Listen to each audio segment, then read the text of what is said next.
মুম্বাইয়ের mafia don দাউদ ইব্রাহিমের ঘনিষ্ঠ সহযোগী দাউদ মার্চেন্টকে অব্যাহতি দিয়েছেন আদালত। গত ৬ বছর ধরে তিনি বাংলাদেশের কারাগারে বন্দী ছিলেন।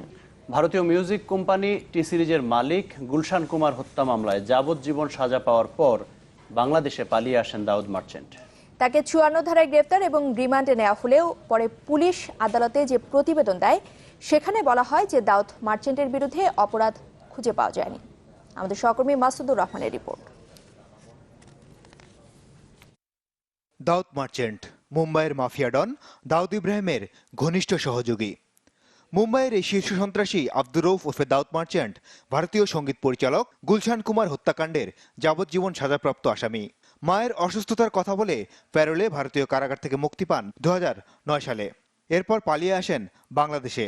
ওই সময় ঢাকা মহানগর পুলিশের কমিশনার একেএম শহীদুল হক, যিনি বর্তমানে পুলিশের আইজি, সংবাদ সম্মেলনে দাউদ মার্চেন্টের গ্রেফতারের খবর প্রথম সাংবাদিকদের জানান। ৩ বছর জেলে থাকার পর দাউদ মার্চেন্ট জামিনে মুক্তি পান ২০১২ সালে। কিন্তু মুক্তি পাওয়ার দুদিন পর ডিবি পুলিশ আবারও গ্রেফতার করে তাকে। পাসপোর্ট ও ভিসা ছাড়া বাংলাদেশে চলাফেরা করছিল দাউদ মার্চেন্ট। এই মর্মে রিমান্ডে নেয় পুলিশ। তাকে গ্রেফতার দেখানো হয় ৫৪ ধারায়। এরপর কেটে গেছে আরও ৩ বছর। হঠাৎ করে যেন বোধোদয় পুলিশের।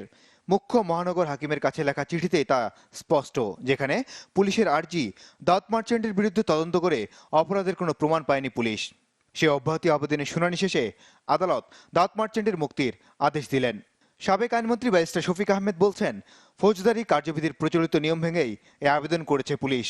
৫৪ ধারায় আটক করে দিন রেখে এখন পুলিশ বলছে ৫৪ ধারা আটক করা হয়েছে, তার বিরুদ্ধে কোনো ম্যাটেরিয়ালস পাওয়া যায় নাই, তাকে মুক্তি দেওয়া হোক।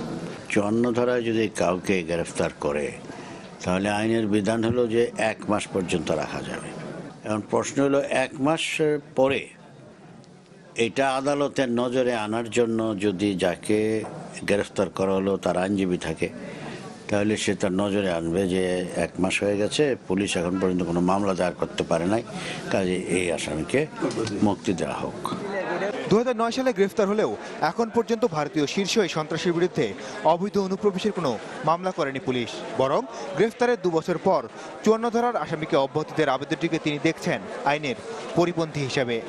মামলা না করে যদি শুধু তাকে 54 অ্যারেস্ট দেখিয়ে ১ মাসের বেশি রেখে দিয়ে যায় শুধু 54 ধারাতে, অন্য কিছু ডিসক্লোজ না করে, তাহলে সেটা তো আইনসঙ্গত হয়নি কাজটি।